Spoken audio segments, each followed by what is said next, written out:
Gracias, profe. Bueno, damos comienzo entonces, formalmente. Unidad 6, constitucionalismo social, principio, surgimiento. En este sentido, lo primero que tenemos que tener presente es que el constitucionalismo social es una evolución, vuelvo a reiterar, es una evolución de lo que fue el surgimiento y explicitación de los principios que nos dio el constitucionalismo clásico, en lo que tiene que ver esos tres baluartes que hace hincapié el constitucionalismo clásico, que fue darnos una constitución escrita, la protección de los derechos individuales de todos los habitantes de un determinado país y la división de poderes, fundamentalmente para que el poder no se desmesure en esos tres departamentos que ya todos conocemos, que es el departamento ejecutivo, el departamento legislativo y el judicial. Esta conquista implicó el constitucionalismo clásico, ya lo vimos en la unidad, creo que era la unidad 4, la unidad 3, por ahí, implicó un jalón, un triunfo muy importante en lo que tiene que ver con la limitación del poder en las primeras constituciones que se dictaron y que, bueno, Estados Unidos en 1776, la Constitución de Filadelfia, en lo que tiene que ver con el 1791, con la Constitución de Francia, que contempló lo que tiene que ver las declaraciones de derechos y garantías de 1789 de la Revolución Francesa. Bueno, esto dio inicio a este movimiento, pero tuvo en cuenta la protección de estos derechos individuales. O sea, siempre tenía en cuenta a la persona, al individuo, y sobre eso rodeó y reconoció derechos y garantías. Cuando hablamos del constitucionalismo social, estamos haciendo referencia a un movimiento que surgió con posterioridad a la revolución industrial, fines del siglo XIX, en donde la revolución industrial, imagínense, con la incorporación del descubrimiento de lo que tiene que ver del vapor, la producción en serie, o sea, pasamos de una sociedad en donde todo lo que tenía que ver con la producción de bienes y servicios se hacía de manera artesanal a una producción en donde estos bienes y servicios se ponían a disposición de las personas de manera masiva.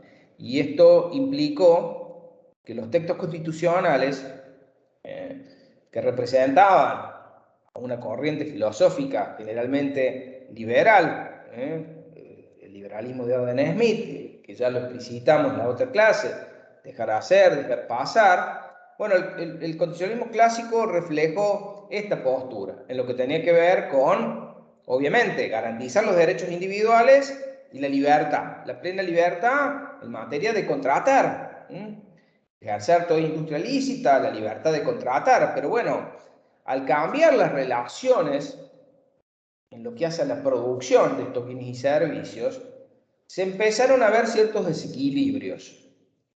Y estos desequilibrios que se generaron empezaron a generar una cierta desprotección o situación de vulnerabilidad de cierto sector, por ejemplo, que eran los trabajadores, que no estaban en igualdad de condiciones a la hora de discutir todo lo que tenía que ver salarios, la limitación de la jornada, protección ante situaciones como eran los accidentes del trabajo o lo que tenía que ver con la protección de la salud. Bueno, todas estas cuestiones no tuvieron, después del dictado de la Constitución Nacional en 1853-1860, en nuestro caso, en la Argentina, que representa al constitucionalismo clásico, la Constitución Nacional y en Europa la mayoría de las constituciones no dieron un marco de protección a a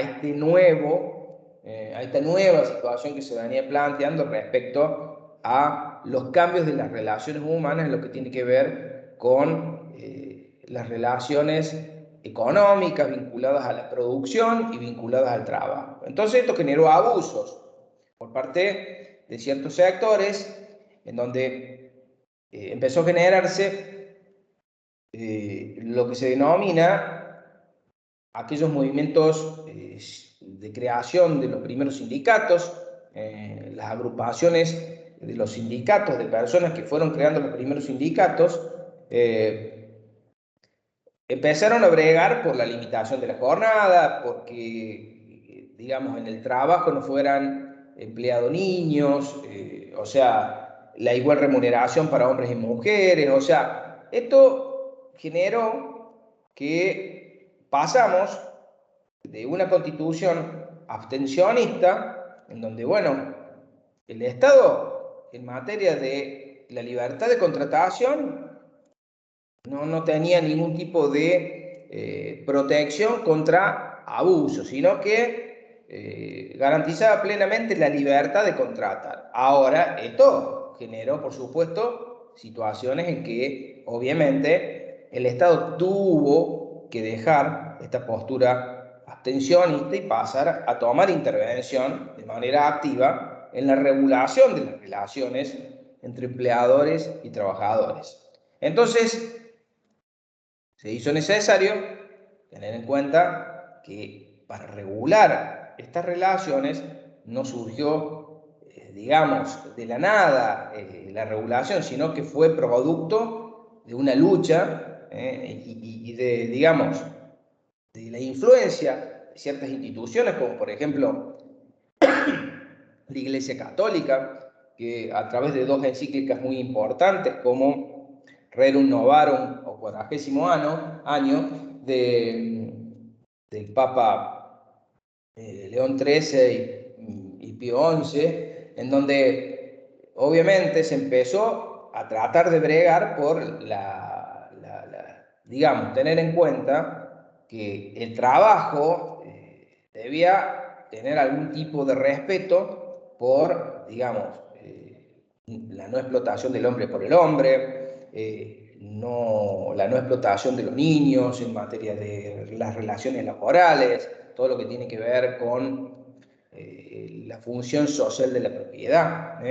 O sea, todas estas limitaciones o este tipo de protección que bregaba la Iglesia Católica también fueron puestas de manifiesto a través de dos autores como fueron Carlos Marx y Federico Engels en el Manifiesto Comunista y en sus obras. Entonces, obviamente, esto empezó a generar algún tipo de influencia en los movimientos que lograron el dictado de normas que empezaron a limitar este poder irrestricto que tenía cierto sector de la sociedad a la hora de, digamos, regular las relaciones entre los empresarios y los trabajadores. Pero no se agotaba ahí el tema, porque no es solamente el constitucionalismo social, la mirada quedaba circunscripta a lo que pasaba entre los empleadores y los trabajadores, sino que tiene una visión mucho más amplia, sino que también tenía que ver con las relaciones vinculadas a la protección de la familia, a lo que hace a aquellas cuestiones vinculadas al seguro de salud, a la protección de la vejez, que tiene que ver con el régimen de jubilaciones y pensiones. O sea, todo esto a fines del siglo XIX empezó a comenzar a lograr que el Estado pasara de esta postura, como yo les mencionaba, abstencionista, a un estado de compromiso, a constituciones de compromiso, en donde ya la Constitución empezaba a incorporar normas que resultaban protectorias en este tipo de situaciones. No solamente las relaciones vinculadas a los trabajadores, en materia de las relaciones con respecto al trabajo individual, sino también las relaciones colectivas. Empezó a fijar normas que regularan todo aquello vinculado a las relaciones entre las asociaciones sindicales, con las asociaciones de empleadores, garantizar el derecho de huelga, todo lo que tiene que ver con el régimen de la seguridad social, jubilaciones, pensiones, protección ante aquellas situaciones que tengan que ver con accidentes o enfermedades de trabajo, o aquellas situaciones en que tengan que ver con el apoyo a la familia. Entonces ya hay una visión mucho más amplia que no se circunscribe a los trabajadores, sino a toda la sociedad. Digamos, gozar de los beneficios, digamos, de los beneficios a los que quisiéramos acceder, el progreso económico, la educación, a lo que queremos hacer acceder a todos los habitantes de la Argentina. Bueno, obviamente el artículo, vamos a decirlo de manera concreta, el artículo 14 bis de la Constitución Nacional es un fiel reflejo de lo que se intentó hacer y que hoy en la actualidad tenemos. No es el único antecedente, sino que también tenemos la Constitución de 1949, que fue dejada sin efecto por la Revolución Libertadora, la mal denominada Revolución Libertadora de 1955, que fue un golpe militar, y que esa Constitución de 1949 contenía todos los principios protectorios en materia del derecho individual del trabajo, del derecho colectivo, todo lo que tiene que ver con la seguridad social. Bueno, todos estos principios que se dieron origen en Europa y que fueron una evolución del constitucionalismo clásico, fueron contemplados en la Constitución de 1949 como primer antecedente de importancia en nuestro país. Al quedar sin efecto la Constitución de 1949 y llamarse a la Convención Constituyente de 1957 para modificar la Constitución de 1853-60, se incorporó el artículo 14 bis y el 67, inciso 11, que establecía que había que dictar el Código del Trabajo y la Seguridad Social. Estas dos normas fueron las únicas que se dictaron en esa Convención Constituyente porque quedó inconclusa, no pudo avanzar más allá de la incorporación de estos dos artículos. Pero bueno, esto es un fiel reflejo de lo que fue este movimiento que dejó de tener esa mirada del hombre aislado al hombre situado respecto a su familia, respecto al trabajo, respecto a las contingencias sociales, como lo que tiene que ver como la maternidad, la salud, la vejez. Entonces, hay una mirada mucho más amplia, que es lo que intentó plasmar en las cartas constitucionales el constitucionalismo social, ¿no? Por eso tener presente todas estas situaciones, pero yo creo que, digamos, el disparador de lo que generó, digamos, la necesidad, la perentoriedad de incorporar normas que tutelaran las relaciones vinculadas al trabajo, al derecho colectivo del trabajo y de la seguridad social, fue lo que primordialmente se dio a llamar como la revolución industrial, que trajo como consecuencias, digamos, cambios en las relaciones humanas muy profundas. Hoy, producto de la pandemia, hablamos de cambios profundos en la sociedad, cómo nos relacionamos, bueno, a través de los medios virtuales. Imagínense, fines del siglo XIX, con el descubrimiento del vapor, todo lo que tiene que ver con las comunicaciones, el telégrafo, todos estos avances tecnológicos hoy nos parecen una nimiedad, pero en esa época eran un cambio estructural terrible. La luz eléctrica, bueno, todas estas cuestiones cambiaron la forma en que las personas se vinculaban y cambiaron profundamente las relaciones vinculadas al trabajo en relación de dependencia, sobre todo, lo que tiene que ver con la utilización intensiva de mano de obra para producir bienes y servicios. Esto tuvo la necesidad imperiosa de generarse cambios profundos en materia del régimen laboral que contemplaba todas estas cuestiones, que en esa época, al no haber normas que regularan las relaciones laborales entre patronos y empleados, generó abuso, y que por lo tanto estas instituciones como la Iglesia Católica, parte de ciertos movimientos ideológicos, el socialismo, el marxismo, los las primeras asociaciones sindicales que se formaron en pos de la defensa de los trabajadores empezaron a bregar por el dictado de normas que tutelaran estas relaciones en materia de trabajo, en materia de lo que tiene que ver con las relaciones colectivas entre sindicatos y asociaciones de empleadores, todo lo que tiene que ver con los primeros regímenes en materia que dio protección a los regímenes de jubilaciones y pensiones, bueno, que fueron implementados en Alemania, o sea, donde se pidieron los primeros antecedentes. Entonces, todo este surgimiento, obviamente, nosotros lo hemos tomado y se vio plasmado, primero en la Constitución de 1949 como antecedente y ahora, actualmente, en la Constitución que nosotros tenemos vigente y que lo podemos ver reflejado en el artículo 14 bis y en el 67, inciso 11, que hoy es el actual artículo 75, inciso 12, de la Constitución Nacional. Eso en lo que hace a surgimiento, contenido, bueno. Ahora lo que tendríamos que ver, los principios que regularon, ahora lo que tenemos que ver es el derecho a trabajar. Si ustedes analizan, en primer lugar, el artículo 14 bis, lo leen,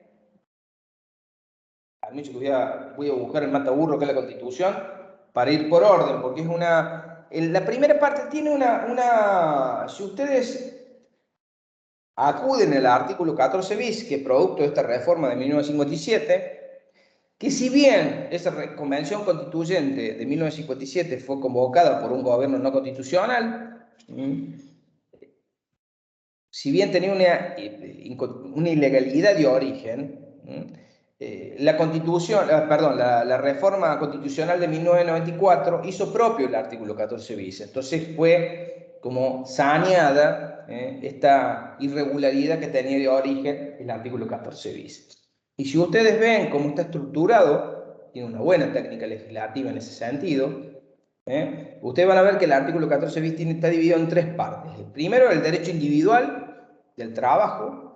Después van a ver el derecho colectivo del trabajo en la segunda parte, en el segundo párrafo. Y en el tercer párrafo van a ver todo lo vinculado al régimen de la seguridad social. Todo lo que tiene que ver jubilaciones, pensiones, lo que hace al seguro de salud y a la protección de la familia. Entonces, todo estos digamos, estas tres partes que componen el artículo 14 bis reflejan una buena técnica legislativa. Pero ahora nos vamos a introducir por orden en lo que tiene que ver con la primera parte del artículo 14 bis, que generalmente apunta al derecho individual de los trabajadores.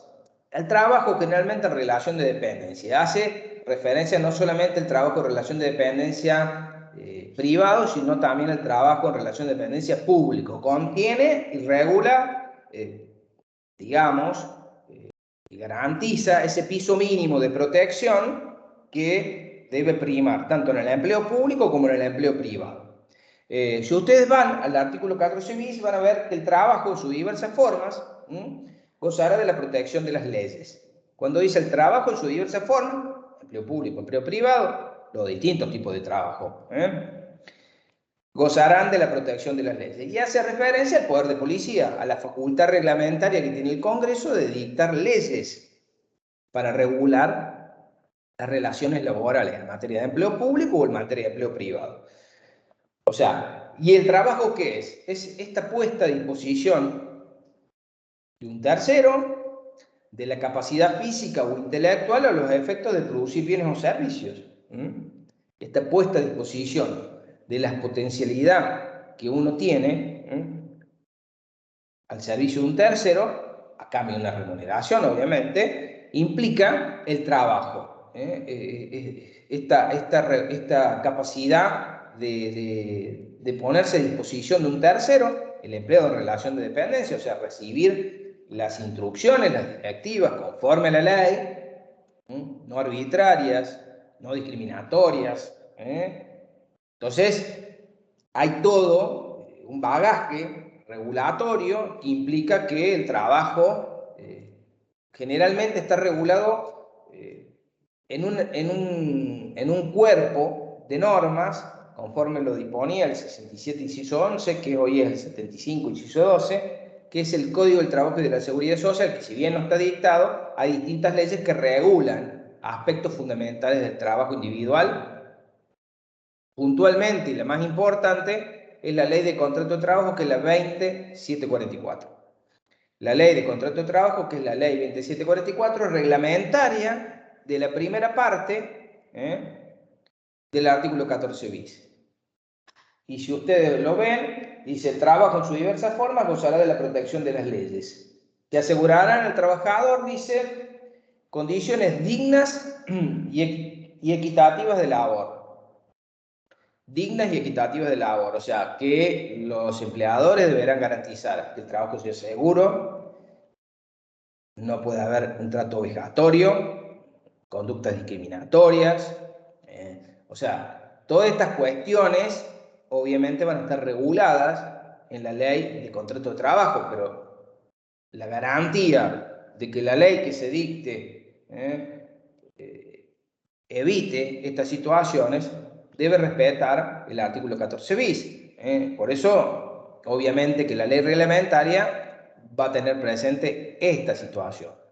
Trato digno, condiciones equitativas, o sea, respetuosas, no discriminatorias.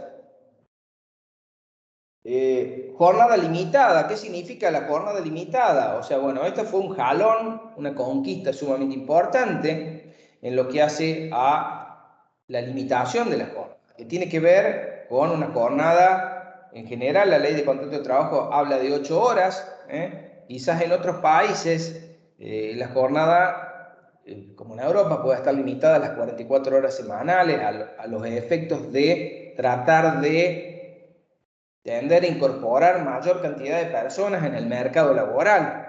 Pero bueno, eso tiene que ver con las posturas que cada país adopte a la hora de regular las relaciones laborales y los derechos que tienen los trabajadores en el marco de sus relaciones en materia de trabajo remunerado y en relación de dependencia, sea público o privado.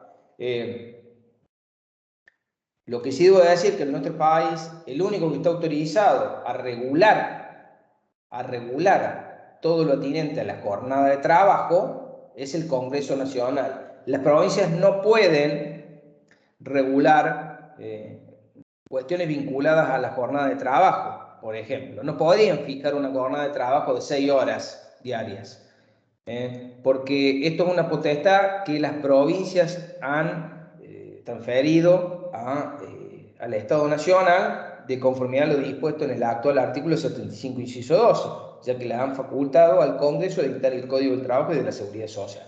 Por lo tanto, ya lo ha dicho la Corte en un famoso precedente que es Fábrica Argentina de Calderas contra la provincia de Santa Fe, en donde la provincia de Santa Fe intentó fijar una jornada de trabajo de 6 horas, ante lo cual esta empresa planteó la inconstitucionalidad porque no le corresponde a la provincia invadir una esfera de competencia exclusiva del Estado Nacional, que es el Congreso el que tiene que dictar la normativa en materia de lo que tiene que ver con aquellas cuestiones vinculadas a las relaciones laborales entre empleadores y trabajadores y todo lo que tiene que ver derechos y obligaciones, puntualmente en este caso jornada laboral, la jornada laboral limitada en lo que hace a la cantidad de horas, ¿no? Descanso y vacaciones pagas. En igual sentido, también todo lo que tiene que ver con el descanso y las vacaciones está regulado en la ley de contrato de trabajo. Todo lo que tiene que ver con las vacaciones, en general, está regulado en función de la antigüedad que tiene el trabajador dentro de cada empresa y en función de la antigüedad será la cantidad de días. Imagínense, si tiene 5 años tendrá 14 días de vacaciones y así sucesivamente se va subiendo, 10 años, 21 días y así. Bueno, obviamente la ley laboral va estipulando en función de la antigüedad la cantidad de días de vacaciones que debe gozar el empleado dentro de la empresa, y que le corresponde por ley que se le conceda. Las vacaciones que deben ser pagas. Retribución justa. Cuando hablamos de retribución justa, hay todo lo que tiene que ver con una regulación. No nos olvidemos que existe el Consejo Nacional del Salario Mínimo Vital y Móvil. El Estado Nacional, a través de este consejo, fija el salario mínimo vital y móvil, y por debajo de ese salario ningún empresario, sea persona jurídica o una persona física, podrá fijar un salario menor. Después, lo que excede ese piso en función de cada tipo de actividad o servicio dependerá muchas veces también de los convenios colectivos que se celebren entre empresarios o asociaciones de empresarios y a las asociaciones de trabajadores, que son los gremios. Entonces, muchas veces también lo que tiene que ver con los salarios, primordialmente en nuestro país, el piso mínimo lo fija el salario mínimo vital y móvil, que lo fija este consejo, que lo preside el ministro de Trabajo y Seguridad Social de la Nación, y donde, bueno, con determinada periodicidad, este salario mínimo vital y móvil es revisado, es fijado, y por debajo de ese mínimo no puede abonarse ningún salario en blanco, ¿no? Sea empleo público o privado. Eso no significa que no existan, digamos, acuerdos, que son los convenios colectivos entre trabajadores y empleadores, que fijarán los distintos tipos de salarios para los distintos trabajadores y las distintas categorías de trabajadores por actividad o servicio. Igual remuneración por igual tarea. Esto, bueno, hace referencia a lo que yo había mencionado, que apunta a que no existe un trato discriminatorio. Puntualmente, en los primeros tiempos de la Revolución Industrial, sobre todo las mujeres no tenían la misma remuneración que los hombres. Entonces esto generó una iniquidad y una, digamos, una discriminación respecto a la forma en que, digamos, las relaciones laborales se fijaban entre empresarios y trabajadores. Y al no haber, digamos, un rol activo del Estado en la fijación de lo que tiene que ver con las pautas de control y lo que tiene que ver con que no se efectúe un trato discriminatorio entre hombres y mujeres, bueno, obviamente fue necesario incorporar a la Constitución, digamos, esta variación de lo que vimos del principio de igualdad. Igual remuneración por igual tarea. Es una, digamos, una estilización del derecho a la igualdad que se materializa puntualmente en materia de relaciones laborales. Pero bueno, no deja de ser el respeto a la pauta del artículo 16, que en este caso está en directa conexión con lo que hace al derecho individual de los trabajadores, en lo que hace a igual remuneración por igual tarea. Y la última parte nos habla de participación en la ganancia de las empresas con control de la producción y colaboración en la dirección. Vuelvo a repetir, participación por parte de los trabajadores, participación en la ganancia de las empresas con control de la producción y colaboración en la dirección. Esto es una cláusula programática que en sí, ¿qué ha hecho? Que, bueno, si les garantice a los trabajadores, dependerá, conforme la ley que reglamente este tipo de participación. En nuestro país se dio en las privatizaciones que ocurrieron en la década del 90. A los trabajadores se les dio, cuando se privatizaron los servicios públicos de telefonía, la telefonía pública, que son las empresas que conocemos como Telecom y Telefónica, no la telefonía celular, hablo de la telefonía, el teléfono público, el que cada uno tenía un teléfono fijo en su casa, en su domicilio, cuando no existía el celular. Se le dio a estos trabajadores, sí.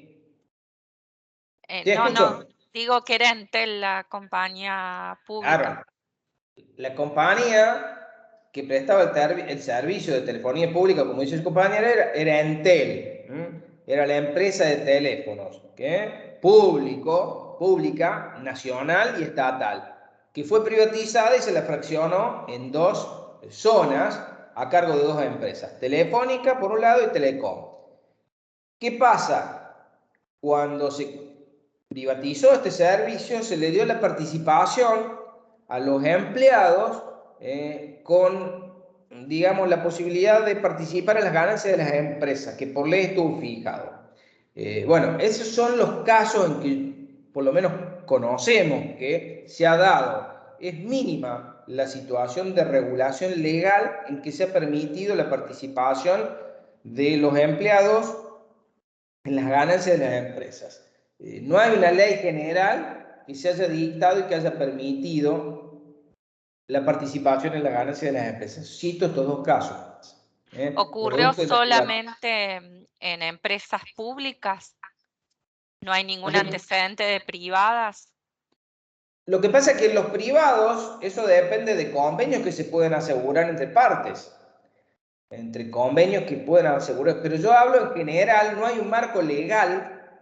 Esto porque estuvo estipulado por ley cuando se privatizó el servicio público de telefonía fija que prestaba Entel, se lo privatizó, se generaron territorialmente estas dos, digamos, zonas, que uno se le otorgó la concesión a Telefónica y la otra a Telecom.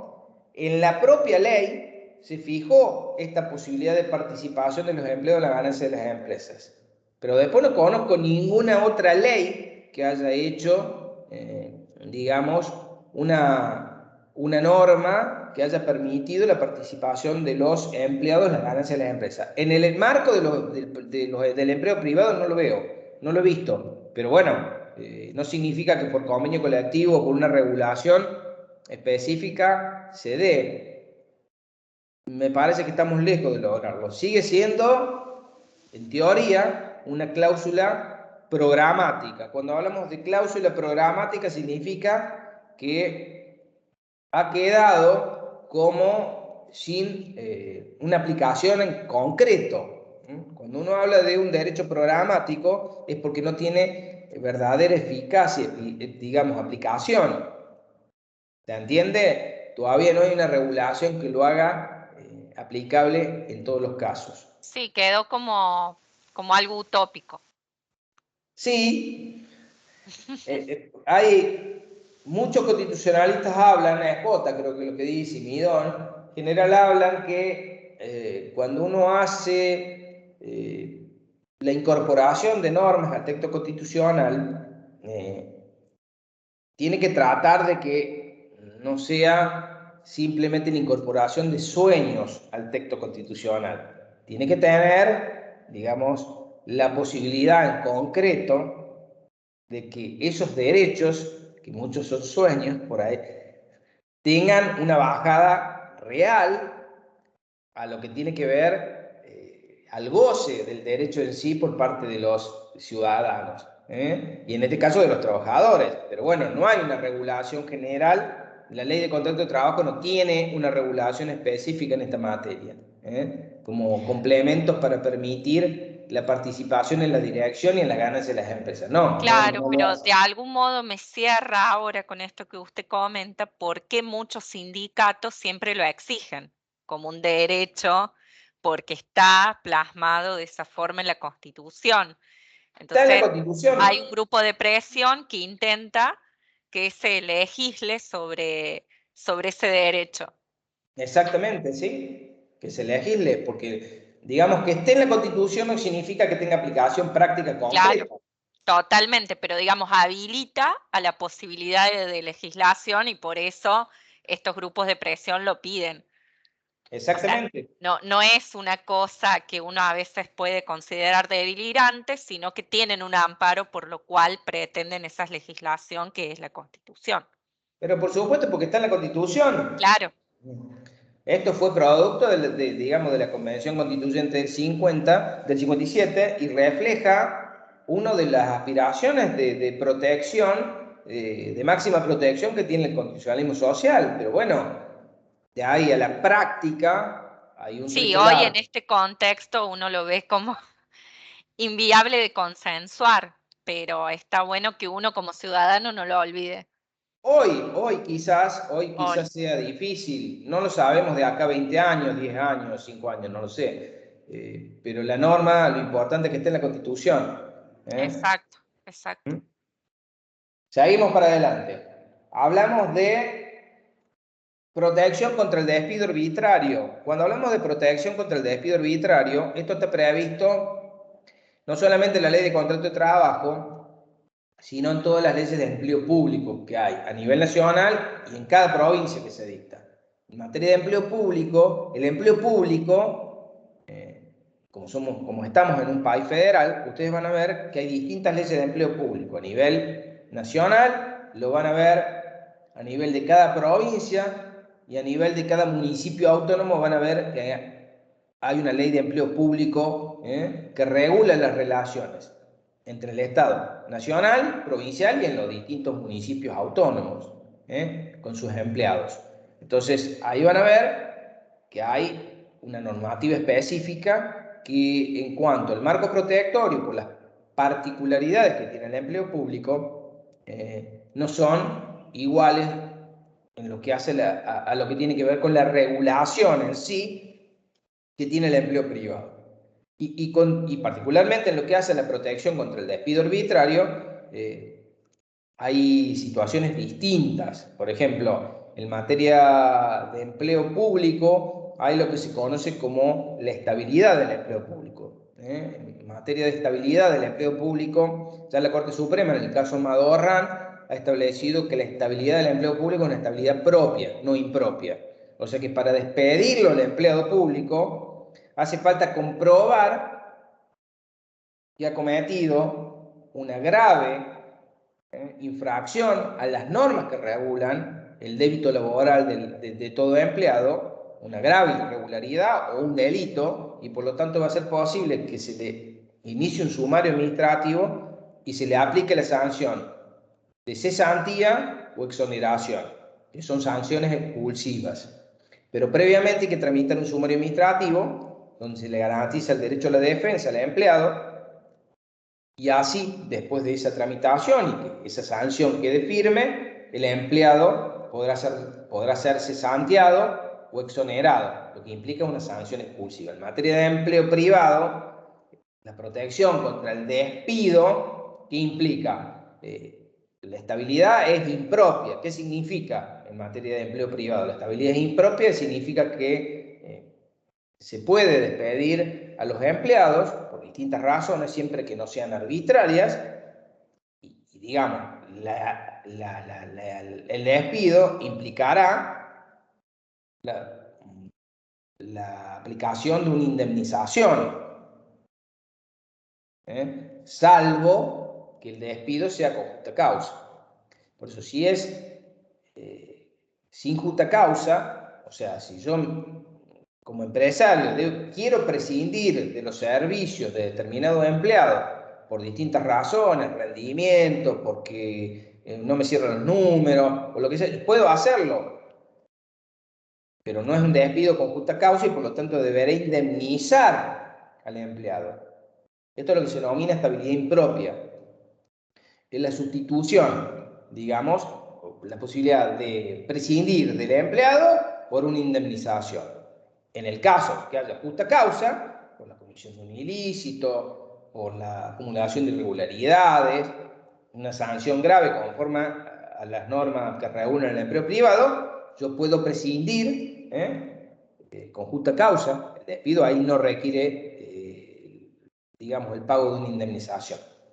Pero para que tengan presente la distinción en cómo juega la protección contra el despido en el empleo público y en el empleo privado. Inclusive en materia de empleados contratados en la administración pública, ¿qué pasaba? La administración pública, en la época de crisis, obviamente se dictaron muchas normas que impedían la contratación de nuevos empleados en la planta permanente de los distintos municipios, de las provincias, del Estado. Entonces, ¿qué pasó? Por ahí, para eludir esta limitación, se acudía a la utilización de la figura de los contratos administrativos por tiempo determinado de empleados públicos, para cubrir determinadas necesidades. ¿Y qué pasaba?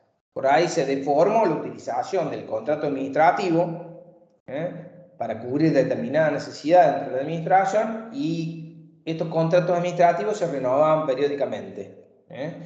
Y hubo casos en que una persona fue despedida después de habérsele renovado periódicamente más de 20 años el contrato.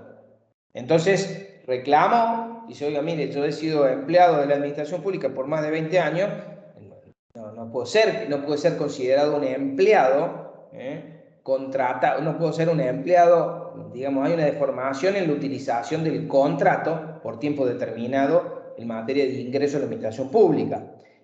¿Y qué hizo la Corte? La Corte aplicó los principios, dijo que si bien el empleado contratado no está en igualdad de condiciones, artículo 16 de la Constitución, que los empleados de planta permanente, al haber habido una desviación de poder por las sucesivas renovaciones del contrato por tiempo determinado, se obligó a la administración a pagar una indemnización en favor del empleado al cual no se le renovó el contrato luego de 20 años. Esto fue en el caso Cerigliano. Entonces, también tengan presente de qué forma funcionan las normas protectorias en materia de despido y lo que tiene que ver en materia de empleo público, esta situación de las sanciones expulsivas, que no se llama despido, sino que se llama cesantía o exoneración, pero en realidad son sanciones expulsivas, como hay particularidades que distinguen el régimen en materia de empleo público con respecto al régimen del empleo privado. Hay normas específicas, si bien todo lo que tiene que ver con derechos y obligaciones, todo lo que tiene que ver con el reconocimiento de vacaciones, jornada limitada, todo lo que tiene que ver con el descanso, estas regulaciones en cierta forma son parecidas, pero hay matices que las distinguen. No es lo mismo el trabajo prestado para el Estado, en donde hay un marco protectorio que tiene que estar despegado de lo que tiene que ver con las cuestiones políticas. Los empleados públicos no se deben convertir en un botín de guerra de los distintos cargos políticos electivos o de los distintos gobiernos de turno. Esto fue una situación que se dio allá en los comicios de la Organización Constitucional de los Estados Unidos, donde los empleados, cada vez que cambiaba el gobierno, se convertían en un botín de guerra. Entonces, cambió el gobierno, cambiaron los empleados. Y esto generaba una situación de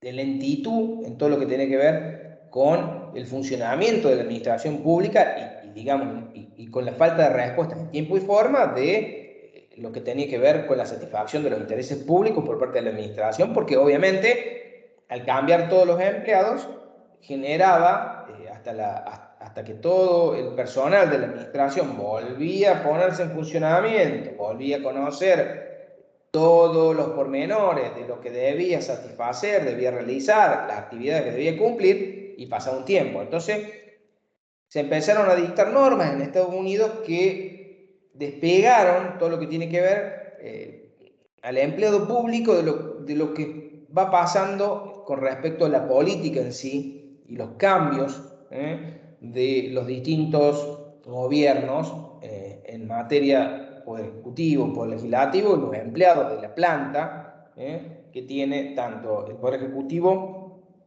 como el poder legislativo. Estabilidad del empleo público. Bueno, es lo que yo les dije, la estabilidad del empleo público está hoy, ya no hay discusión. La Corte Suprema, después del fallo Madorrán y del fallo Ruiz, ha clarificado que es la estabilidad propia, o sea que del empleo público no puede ser despedido y sustituido, digamos, salvo situaciones extremas de reorganización estatal, de una crisis grave que implique, digamos, la reestructuración de las empresas públicas, y que dentro de esa reestructuración de las empresas públicas, como medida excepcional, por la liquidación de estas empresas, se sustituya por una indemnización. La pérdida del trabajo, la situación de pérdida de trabajo en el empleo público en estas empresas públicas, por una indemnización. Pero en materia de lo que tiene que ver en general, en materia de empleo público, nacional, provincial o municipal, lo que tiene que ver con la garantía que tiene es una estabilidad propia. No digan estabilidad propia porque está mal. En materia de empleo público la estabilidad es propia. Solamente al empleo público podremos despedirlo con justa causa, sin que tenga derecho a la indemnización, después que le hayamos iniciado un sumario administrativo, donde le garanticemos el derecho de defensa, y después, una vez en base a la prueba recabada en el sumario administrativo que acredite su responsabilidad administrativa, se puede llegar a aplicar la sanción de cesantía o de exoneración que implica que quede fuera de la administración pública. Es la única forma. Si no hay cumplimiento de la garantía del sumario administrativo, no podremos disponer y generará el derecho a la reincorporación y el cobro de los salarios caídos. De la indemnización sustitutiva de los salarios caídos. Reincorporación, indemnización sustitutiva de los salarios caídos. Ojo, por eso, en materia de empleo público, hay que tener presente que si hay una sospecha de que alguien ha cometido una irregularidad, lo que se abre necesariamente o de manera indispensable para la aplicación de una sanción expulsiva es el sumario administrativo. Sin haber tramitado el sumario administrativo, no es posible aplicar una sanción expulsiva de la administración. Seguimos.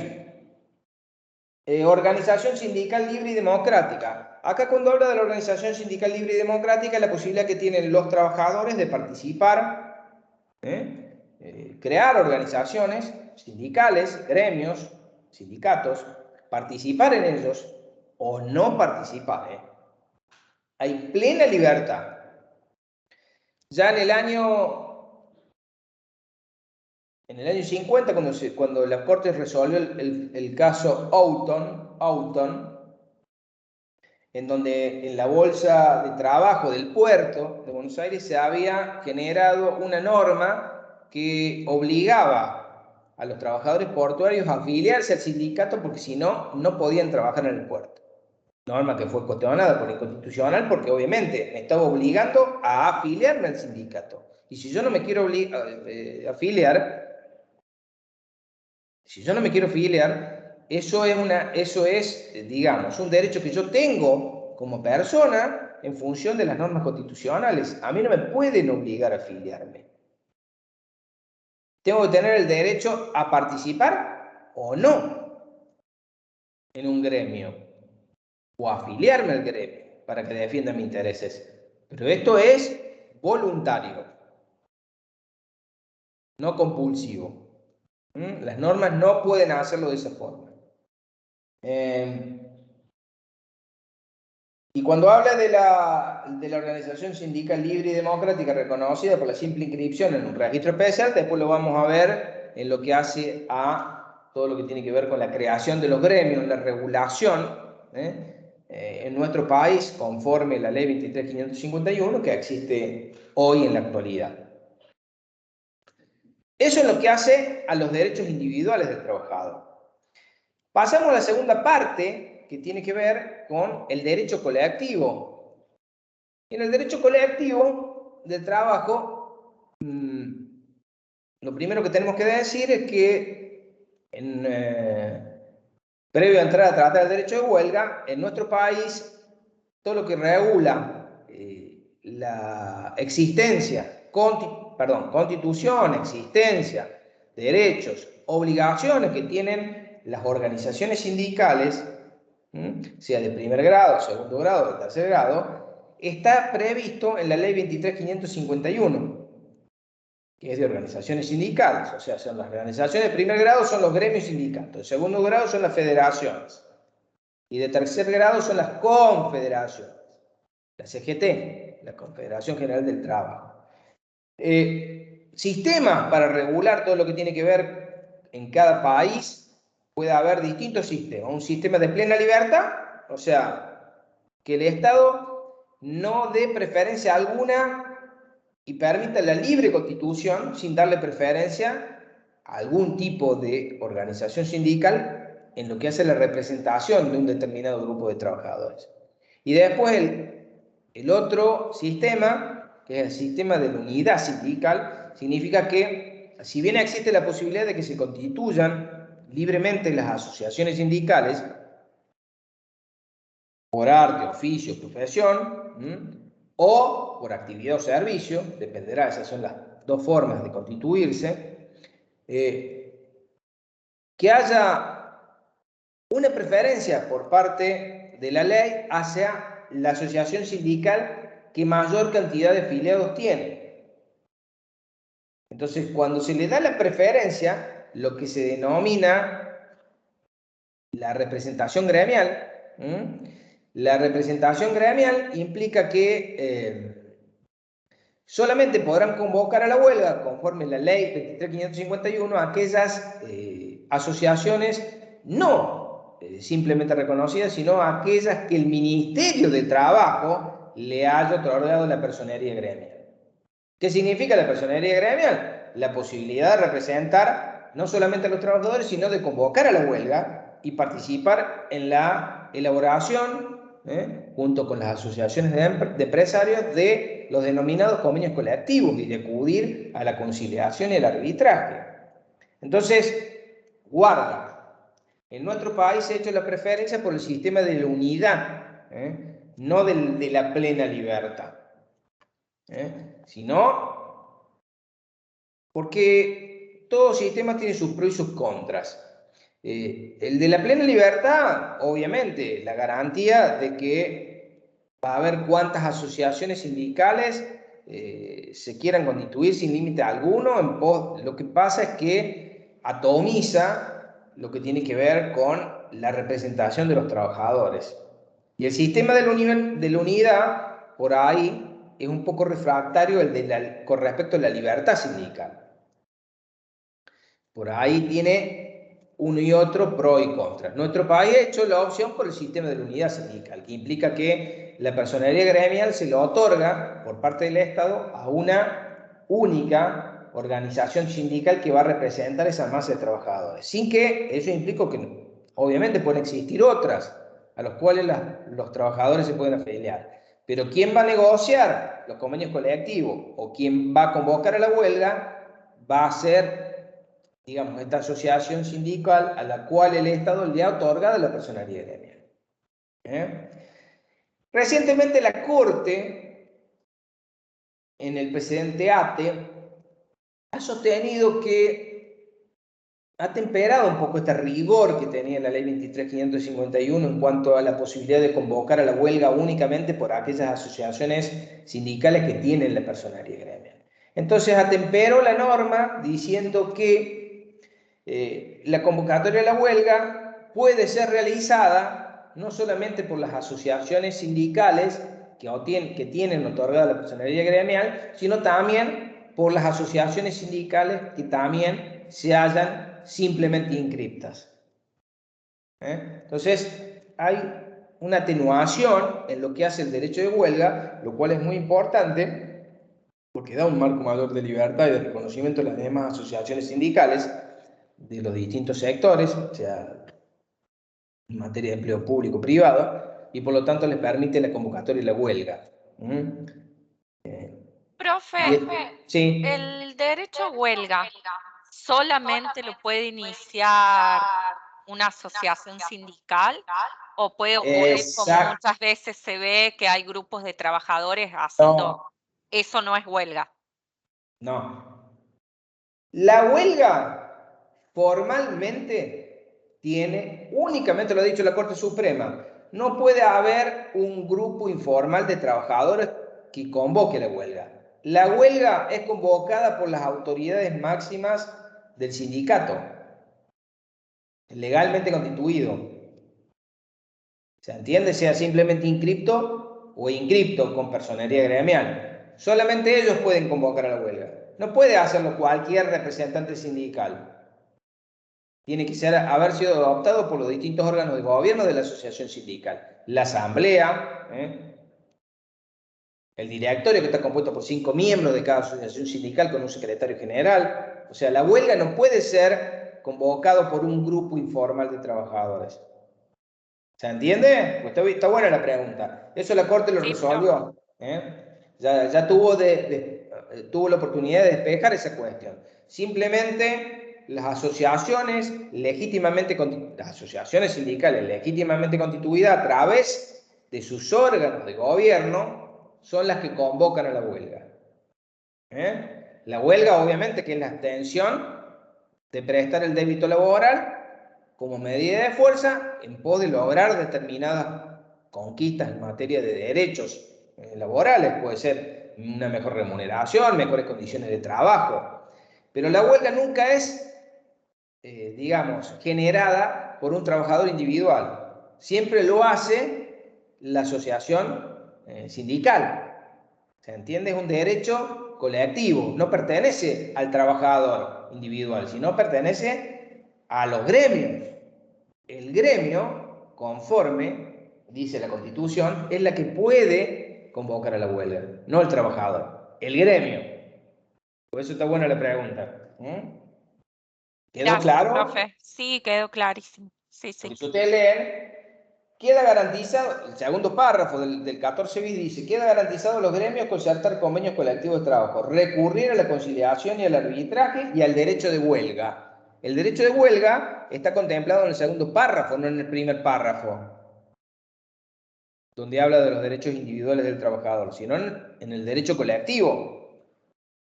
Pero, refuerzo lo dicho, no solamente pertenece a la asociación sindical, sino que no a cualquier dirigente sindical, sino a la Asamblea General y obviamente a las autoridades que conducen la asociación gremial, el gremio, la federación, la Confederación General del Trabajo, cualquiera de estas instituciones de primero, segundo o tercer grado, una vez agotados todos los procedimientos de conciliación y arbitraje que hayan fracasado ante la autoridad estatal, que es el Ministerio de Trabajo, una vez que fracasaron estas herramientas de, por así decirlo, de evitar o eliminar conflictos en materia de derecho del trabajo, uno puede convocar a la huelga. Pero lo importante es tener presente que la huelga también está controlada en lo que hace a su génesis, a su convocatoria, por el órgano competente que es el Ministerio de Trabajo. La huelga puede ser declarada ilegal si no hubo el cumplimiento de la normativa que obliga a acudir a la conciliación y al arbitraje de manera previa para tratar de solucionar el conflicto laboral. La conciliación implica un procedimiento que es conducido por el Ministerio de Trabajo en donde invita a las partes a llegar a un arreglo, a un acuerdo. El arbitraje implica que cuando, digamos, la autoridad administrativa del Ministerio de Trabajo, ¿qué va a hacer? Va a invitar a las partes, si no han llegado a conciliar, a someter la cuestión al arbitraje de un tercero, que es un árbitro que resuelve el conflicto. Si no están de acuerdo, se hace un acta, obviamente, dentro del ministerio y esto habilita a que las asociaciones sindicales correspondientes puedan acudir al derecho de huelga. Ahora, claro, ¿qué pasa si el Ministerio de Trabajo declara ilegal la huelga y los trabajadores persisten en la medida de fuerza? ¿Qué podría hacer el empresario respecto de esos trabajadores que persisten en el cumplimiento de la medida de la huelga? Intimar a sus empleados a que Sí, lo regresen al intima. puesto. No cumplen. No se Se los puede reintegran. despedir Claro, se los puede o sea, sin despedir. indemnización, o sea, como justa ¿Cómo? causa. Se los despide como justa causa, sin indemnización. Esa es la respuesta correcta. Los tiene que intimar a reintegrarse al trabajo, atento que la huelga ha sido declarada ilegal. Exacto. O que el ministerio ha convocado el procedimiento de conciliación previa.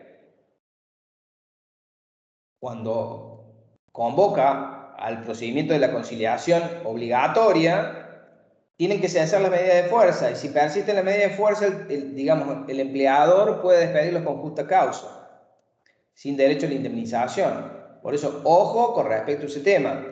Tener presente esta situación, que cuando la huelga es declarada ilegal, ¿cuál es la herramienta que tiene el empleador ante aquellos trabajadores que podríamos decir están plegados a una medida que ha sido declarada ilegal? Entonces, podrá despedirlos con justa causa. Esa es la herramienta que tiene si quisiera llegar a ese extremo, ¿no?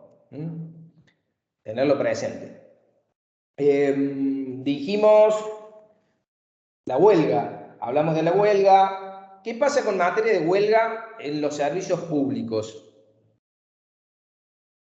Hay una norma específica por parte del Estado Nacional que ha sido dictada que regula todo lo que tiene que ver con el derecho de huelga en materia de servicios públicos. No es lo mismo una actividad privada que un servicio público esencial. Imagínense el servicio público de salud, todo lo que tiene que ver con los hospitales, el acceso al derecho a la salud, todo lo que tiene que ver con el transporte, todo lo que tiene que ver con el tema del transporte aéreo, de la aeronavegación, todo lo que tiene que ver con la energía nuclear, todo lo que tiene que ver con, estoy recordando, todo lo que tiene que ver con el servicio de trenes, El sistema, ¿cómo? lo que es en el sistema de salud, ¿no tienen que dejar una guardia mínima? Exacto, a eso La iba a llegar, por eso. La policía no puede hacer huelga. ¿Cómo? Y la policía, la Fuerza Federal y esos de seguridad no tienen gremio y no pueden hacer fuerza, ¿no es así? No pueden hacer medidas de fuerza. Tienen un régimen especial. No nos olvidemos que las fuerzas de seguridad tienen un régimen distinto, fundado en un régimen disciplinario distinto. El sometimiento, no se olviden que portan armas, que hay un régimen de preparación especial. No son fuerzas militares, pero son fuerzas que requieren del ejercicio del poder disciplinario de una forma distinta que en cualquier empleo público, inclusive dentro del empleo público en materia de los que trabajan en los hospitales, los que trabajan en distintos servicios públicos, el servicio educativo, bueno, todos estos servicios públicos, la telefonía, tienen un régimen especial, o sea, deben garantizarse las guardias mínimas. ¿Qué significa garantizar la guardia mínima? En un hospital, obviamente, la guardia mínima implica que todo lo que es la atención de urgencia de la salud debe estar garantizada. Quizás no los consultorios, pero la prestación de aquellos sectores conexos a la vida del hospital en el día a día puede quedar resentida la actividad, pero no en lo que hace a la parte neurálgica, que es la atención de la salud en situaciones de emergencia o de urgencia. Imagínense todo lo que tiene que ver con el servicio de electricidad. Imagínense una medida de fuerza, hoy lo llevo acá a la realidad, a la empresa provincial de energía de Córdoba, EPEC, que pusieron una medida, algún paro por tiempo indeterminado. No podría afectar la guardia mínima ante, imagínense, se produce una gran tormenta que corta cables eléctricos en distintas partes de la ciudad. Bueno, la guardia no puede nunca quedar afectada por el tema de la medida de fuerza, ni en hospitales, ni en ese tipo de servicios. Entonces, tener presente que siempre tiene que estar garantizada la guardia mínima. Usted me va a decir, bueno, pero entonces el derecho de huelga no se da, porque si hay parte del personal que no puede plegarse a la medida de fuerza, se le cercena su derecho. No, bueno, pero hay una ponderación de derechos, que es lo que hay que hacer. el interés colectivo de todos, porque los servicios públicos se presten, agua potable, energía eléctrica, todo lo que tiene que ver con el transporte, todo lo que tiene que ver con el servicio de salud. Entonces, toda esa cuestión, el servicio de seguridad, no puede quedar librado a una ausencia total. No puede existir lo que se denomina ausencia de Estado. El Estado tiene que estar presente, mínimamente. Profe, y por ejemplo, en este punto que considera también a la educación en todos los niveles, Es una gran discusión esa. porque de pronto se me ocurre pensar cómo sería una guardia mínima en el sistema educativo y que hoy en general, bueno, de ninguna manera se A cumple. ver, la guardia mínima me parece que se garantiza, ¿saben qué? En el área de, digamos, de ingreso Administrativa, administrativa. Si usted quisiera tramitar a lo mejor, no es lo mismo la prestación de la clase que usted tenga que tramitar, por ejemplo, un certificado de salud, o un certificado para la obtención del título. Son cosas claro. distintas, pero está vinculado al servicio educativo. Lo que pasa es que es muy difícil, cada actividad tiene sus propias particularidades que hace muy difícil esa reglamentación, esa ponderación de derechos en lo que Claro, hace. porque en realidad se juntarían dos derechos, por un lado el del trabajador y por otro lado el de cumplir con esta ley justamente de la guardia mínima. Es como, Ejemplo, doy un ejemplo. Muchas veces las medidas de fuerza en materia educativa no tienen que ver con el personal docente, sino que tienen que ver con el personal no docente. Entonces, muchas veces, digamos, lo que se produce es que la infraestructura universitaria por ahí no está abierta para brindar, digamos, el servicio educativo porque el personal administrativo está con una medida de fuerza y por ahí afecta indirectamente a lo que tiene que ver con la prestación del servicio educativo. ¿Se entiende? sí, Pero bueno, totalmente. Sí, si no hay personal que de pronto haga la limpieza en la institución, no se puede brindar tampoco no, una que abra las actividad. aulas. Claro, Estamos hablando muchas veces de que el docente se tiene que hacer responsable de abrir, cerrar el aula y de que no falte nada en el aula. claro. Es difícil que se vayan a llevar los bancos y el Sí, pero pizarrón. excede al Bueno, rol docente. porque la responsabilidad recae sobre el docente, Exacto. si hay algún tipo de destrozo o faltante sobre el tema de lo que tiene que ver con los bienes públicos inventariados que están en ese aula. La Pero media digamos, se fuerza, da la opción de que No haya pasa. como, claro, eso le iba a decir, se da como esta situación en donde hay un choque entre dos derechos. Es lo que hay que hacer siempre, lo que ha dicho la Corte Suprema. Cuando hay, no choque, porque en general no hay confrontación, no se oponen los derechos, pero a ver, los derechos hay que hacer lo que se denomina una ponderación. ¿Cuál es el que tiene prevalencia en ese caso concreto, en esa situación concreta? Claro, pero por ejemplo, muchas veces lo hemos visto cuando hay una huelga docente, grupos de padres y asociaciones y como un cruce entre, por un lado, el docente a pedir un reclamo salarial justo y por otro lado, a organizaciones, incluso civiles, que han llegado hasta a denunciar la ausencia de los docentes en las aulas. Bueno, pero el problema es que también se requiere, en este caso, de una medida del Ministerio de Trabajo, convocar a la conciliación obligatoria para poner en una situación de, ¿cómo se dice?, ilegalidad de la medida.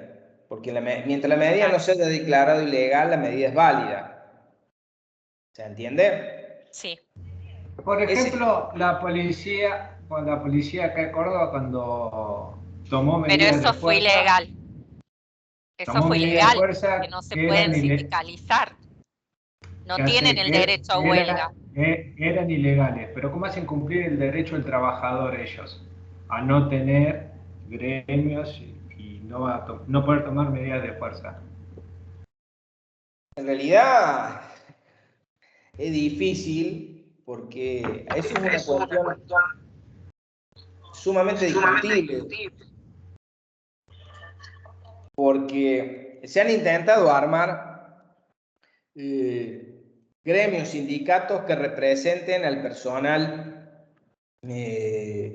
policial, de prefectura, gendarmería, pero en realidad la Corte no ha permitido la Constitución válida para la representación de estos sectores.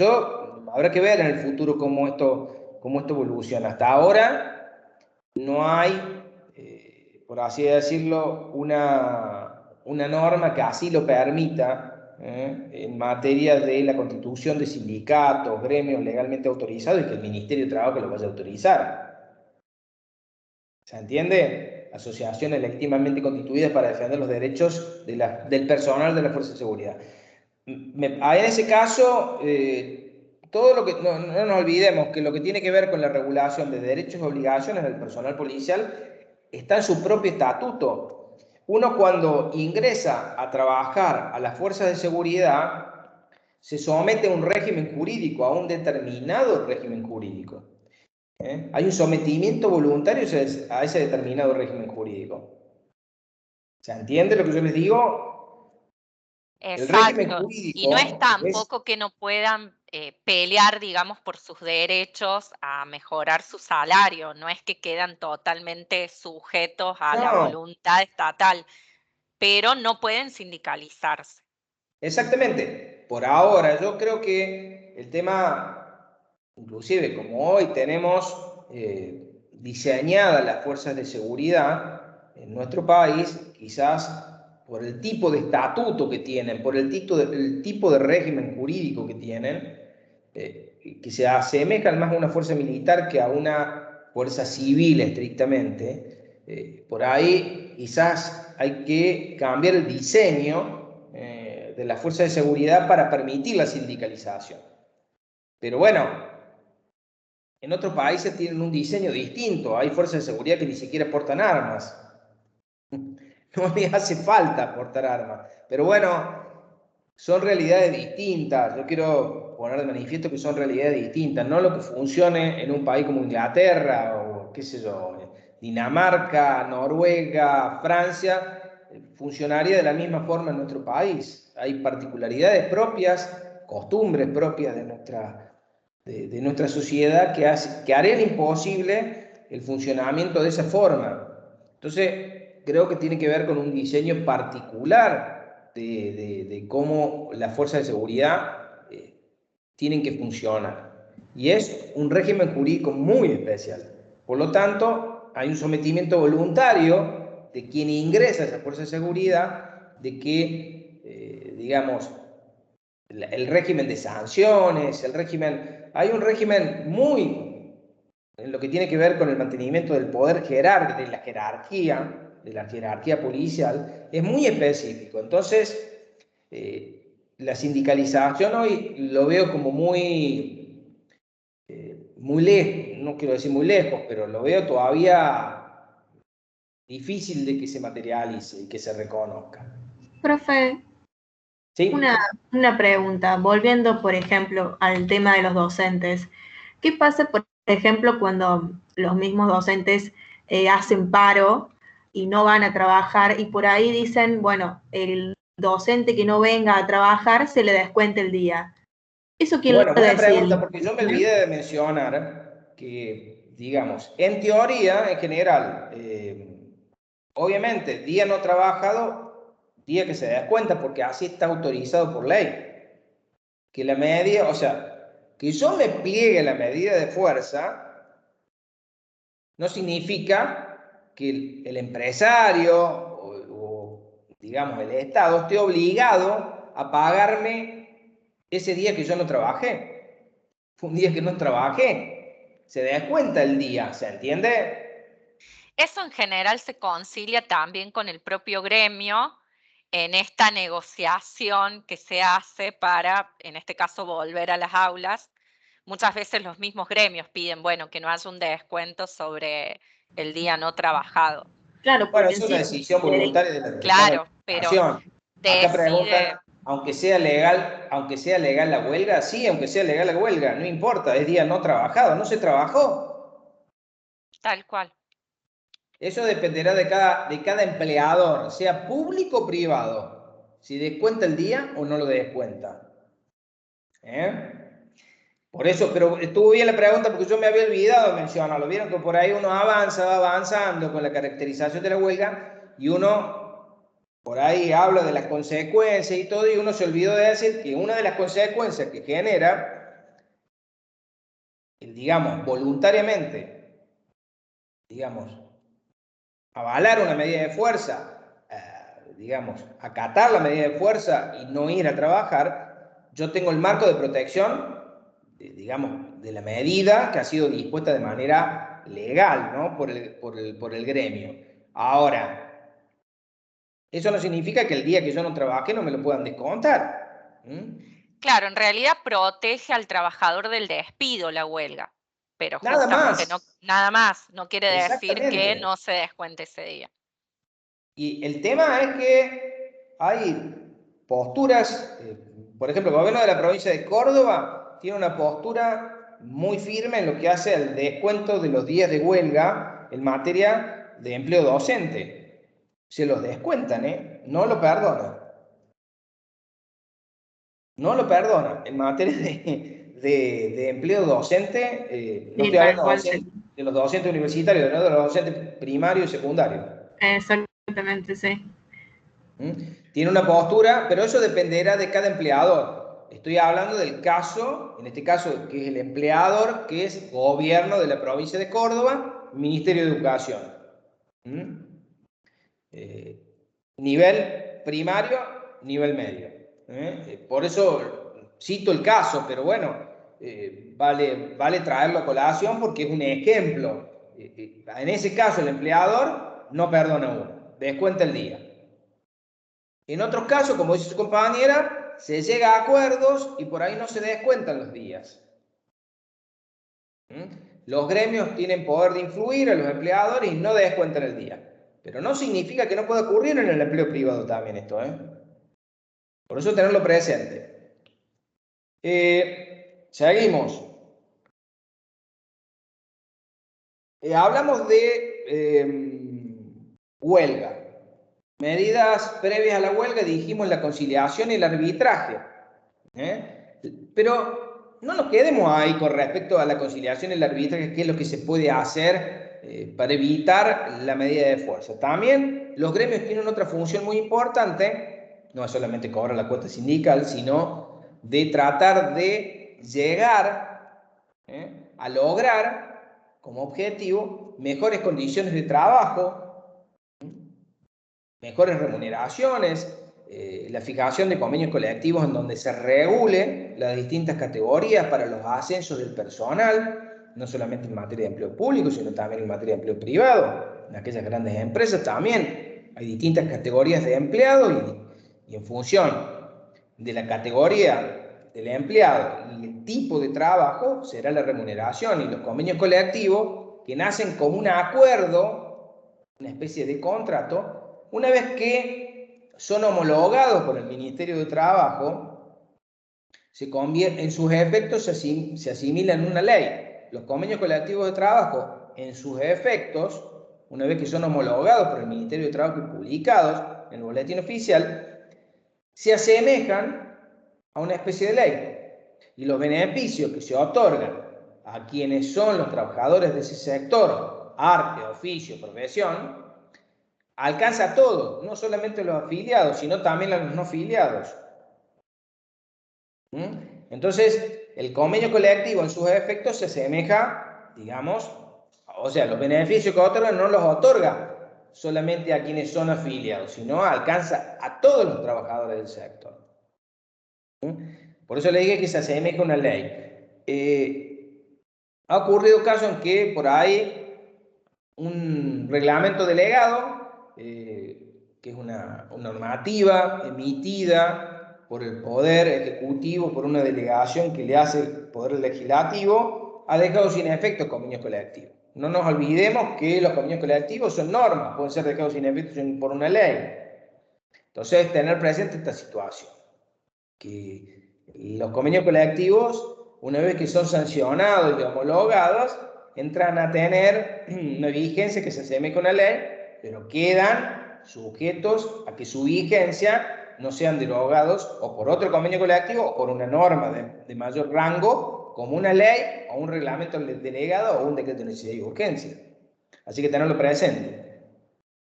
Eso es lo que hace a, déjenme ver el programa, con los convenios colectivos. Profe, en una Sí. parte del texto del apunte habla del lockout. Y no me queda claro por qué los empleadores cerrarían el ámbito laboral para que no ingresen los empleados. En realidad son medidas para obligar a lo mejor también a negociar. O tienen que ver, el lockout patronal tiene que ver con una medida de fuerza que disponen las federaciones o las confederaciones de empresarios. No se olviden que también los empresarios pueden disponer medidas que indirectamente pueden afectar a los trabajadores, pero también tienen que ver con una medida que a lo mejor tienden a influir sobre la política económica.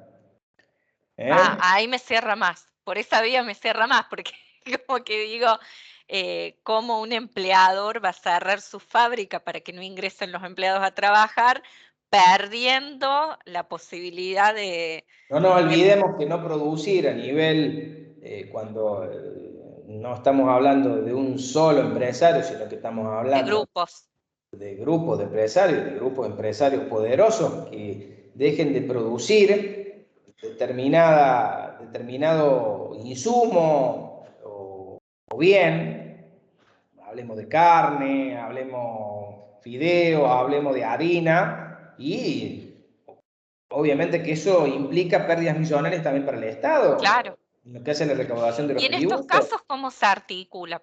Que por un lado se tiene, digamos, el empleador tiene el derecho a su propiedad y a decidir sobre ella, pero bueno, por otro lado también hay un perjuicio a nivel colectivo. Yo creo que sí, yo creo que todas esas cuestiones se tienen que arreglar dentro de lo que es la solución de los conflictos del trabajo. Me parece que el Ministerio de Trabajo en esas cuestiones tienen que ver de tratar de lograr, no solamente el Ministerio de Trabajo, sino el Ministerio de Economía. Ministerio de Producción. De la producción. A ver, el Estado, porque estamos hablando de políticas activas. Ya Claro. hemos dejado hace rato el laissez-faire, laissez-passer de Adam Smith, en donde el Estado era un mero espectador de lo que acontecía en las distintas situaciones de conflicto que podrían tener distintos grupos de personas, llámese empresarios o trabajadores. Hoy el Estado tiene que tener un rol activo.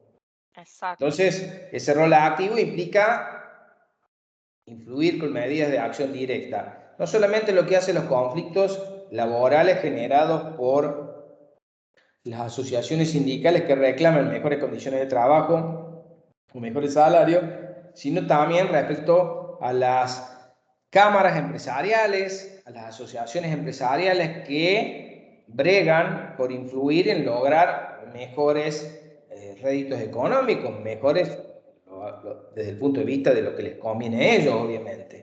El Estado tendrá la visión macro de ver qué es lo que le conviene. O sea, tiene mecanismos para poder articular en estos casos de lockout. Claro, lo que pasa es que, bueno, no nos olvidemos que estamos hablando del derecho a la propiedad privada. Mientras no se afecte el derecho a la recuperación de los trabajadores, no hay problema. El tema tiene que ver con otra cuestión vinculada al impacto que tiene en la economía de una determinada provincia o de un determinado municipio o del Estado Nacional. Estamos hablando ya de otra situación distinta. Entonces, si el conflicto se da de esa forma, o a lo mejor el lockout también puede darse porque implica la forma de obligar a sentarse a negociar al gremio, porque tiene que haber una reestructuración en cuanto al personal. Puede haber formas de tratar de negociar con el gremio no solamente con el Estado, sino los efectos de política impliquen por ahí reducir el plantel de personal y que esto sea consensuado y que, bueno, que se acepten las indemnizaciones, pero para eso se tiene que negociar ante la autoridad administrativa, Claro. obviamente que es el Ministerio de Trabajo. Que es el mismo caso, digamos, empleado y empleador tienen la misma normativa en ese sentido, ambos deben ir al Ministerio de Trabajo a una conciliación o a una posibilidad. Exactamente. O al Bien, arbitraje, que es la forma en que ambas partes someten el conflicto a un tercero imparcial de una lista de árbitros que le ofrece el Ministerio de Trabajo. Y esa decisión que resuelve el conflicto, obviamente, si alguno queda disconforme, esa decisión puede ser revisada ante la justicia, la decisión del árbitro. claro. O La sea que hay un decisión del montón árbitro de puede ser revisada mecanismos ante la justicia del trabajo. previos, hay un montón de mecanismos previos para evitar la huelga o el lockout. Bueno, que no funcionen porque alguna de las partes esté en una posición más rígida, pero a nivel legal hay muchísimos mecanismos previos.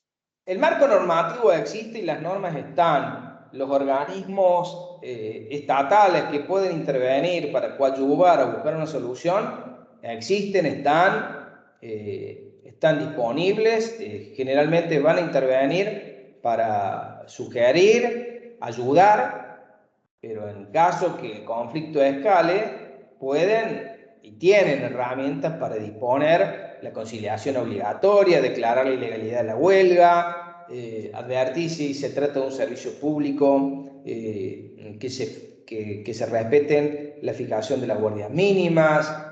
O sea, hay una serie de mecanismos, normas, como vos decís, que no solamente permite y garantiza el derecho de huelga, sino que garantiza también para el Estado que, digamos, el ejercicio del derecho de huelga, la petición de lograr nuevas conquistas en materia salarial, un mejor régimen laboral, esto no viole o deje, por ejemplo, sin un servicio esencial, como por ejemplo el agua potable, el servicio de salud, el servicio eléctrico, el servicio de gas. Entonces, guarda, porque las consecuencias ya no son, digamos, de un determinado sector que es el que está luchando por lograr una determinada conquista, por ejemplo, salarial.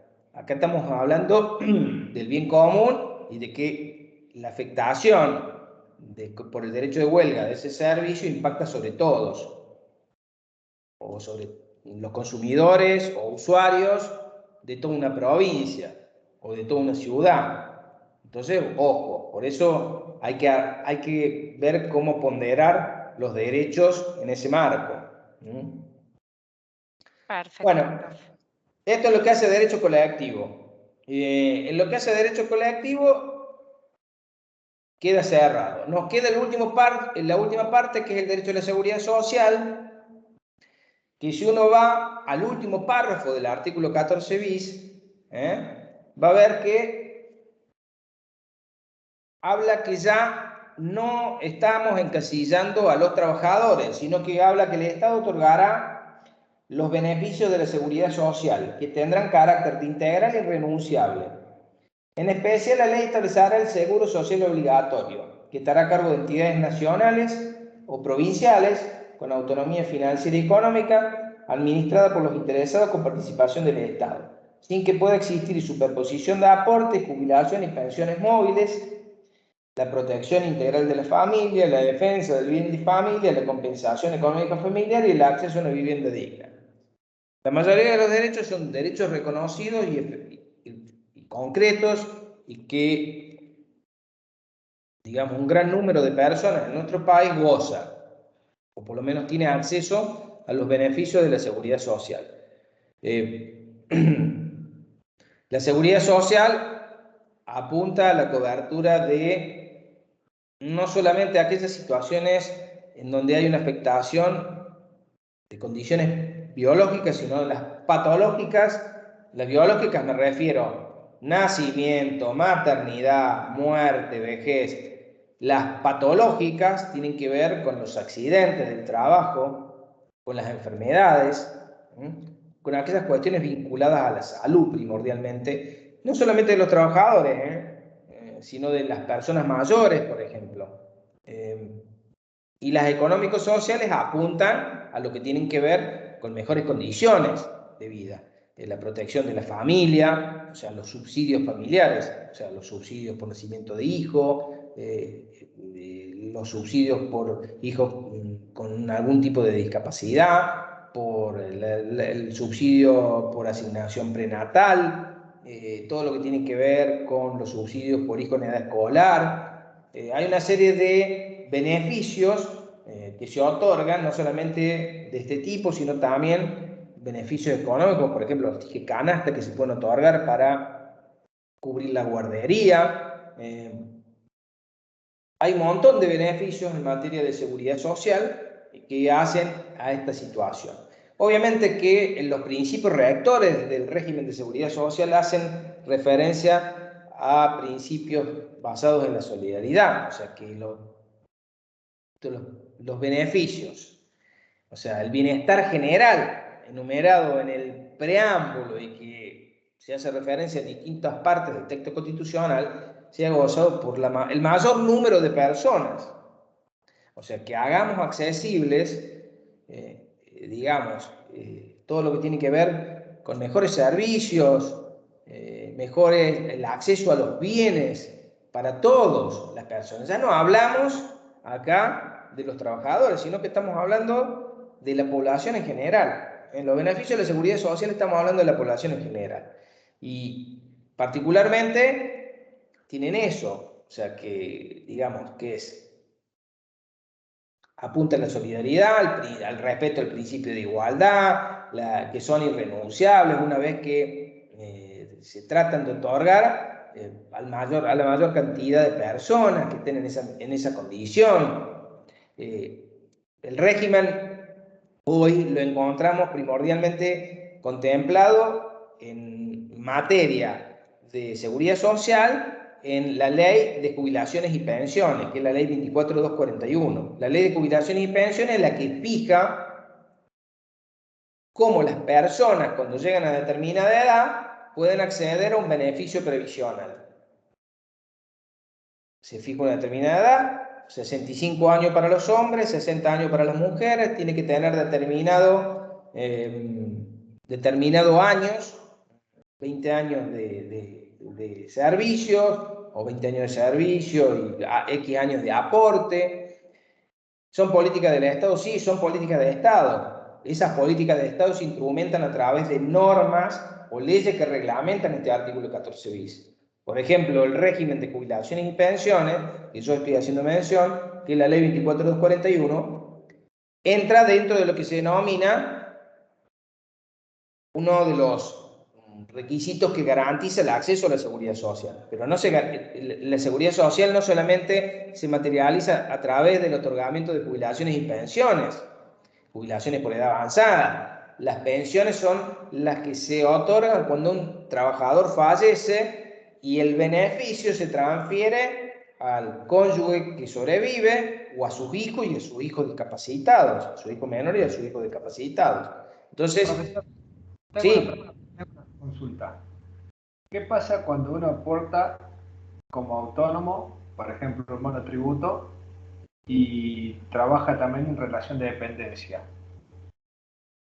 No tiene que haber superposición de aportes. El régimen ahí, vos lo que tenés que, ahí vas a tener que ver por cuál régimen te jubilás. Tiene que haber unificación de aportes. Vas a tener que jubilarte por el régimen donde mayor cantidad de aportes, años de servicio hayas realizado. ¿Se entiende? Sí. Pero hay inconsistencias porque, por ejemplo, ocurre con personas que aportan en el régimen de autónomo y que también son empleados públicos, que al aportar al régimen de autónomos terminan jubilándose en ese régimen y a lo mejor les convenía jubilarse no sé, de directivo docente, por citar un ejemplo. Lo que pasa es que tenés que cumplir con todos los requisitos del régimen,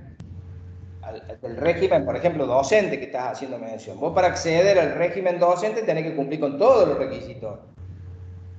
Claro, Podés traer tener los más años, aportes hechos pero como por ejemplo, autónomo. si la persona tiene más años de aporte como docente, no debería jubilarlo el Estado por régimen de autónomo. Tenés que cumplir con todos los para jubilarte como docente tenés que cumplir con todos los requisitos que establece el régimen especial de jubilación docente. Para los docentes Bien, tienen un régimen especial, es un régimen especial, sí, no es un régimen general. Te jubilas antes de llegar a los 60 años. claro, claro. Hay un Pero régimen puede haber especial. inconsistencias cuando la persona aporta dos regímenes. Por ejemplo, se me ocurre un socio de sociedad que está obligado a aportar al régimen de autónomo. Y a lo mejor a nivel individual aporta como profesional a otra actividad, docente o la que sea, se No produce una significa que no puedan inconsistencia. ser tenidos en cuenta los aportes que hayas hecho al régimen docente, pero a lo mejor no te permite hacer, jubilarte por el régimen docente, pero esos Claro, aportes que vos hiciste valer, que vos tuviste en el régimen docente, los podés traer al otro régimen. bien, bien. No, porque ante la pregunta del compañero recordé que en el estudio contable donde trabajo ocurrió esto, por eso digo sí, hay como No es fácil inconsistencia. porque hay que compatibilizar los regímenes. Por eso dicen sin superposición de aporte. Lo que pasa que a veces las cajas no son compatibles. Claro, porque ahí hay como un Régimen vacío nacional y legal provincial. también, porque la persona que es socia de sociedad está obligado a aportar al régimen de autónomo y a su vez también como profesional aporta otro. Es como que ahí hay una incompatibilidad en el régimen de autónomo con los otros regímenes. Te doy un ejemplo concreto. Yo trabajo en el Poder Judicial. Yo tengo un régimen especial al cual aporto, pero también aporto como docente universitario. Pero bueno, digamos, si yo me quiero jubilar por el régimen especial, los aportes docentes los puedo llegar a traer, pero no me van a sumar, son incompatibles porque son hechos Claro, no se suman al régimen especial. No te van a dar dos jubilaciones, digamos. No, claro, para no, nada. No, no. para nada. Pero El bueno, sí ocurre beneficio con uno solo. autónomos que se perjudica demasiado, o sea, no es lo mismo, por ejemplo, en este caso que recuerdo, jubilarse de director de colegio secundario a jubilarse como autónomo con una mínima. O sea, hay como una incompatibilidad muy grande.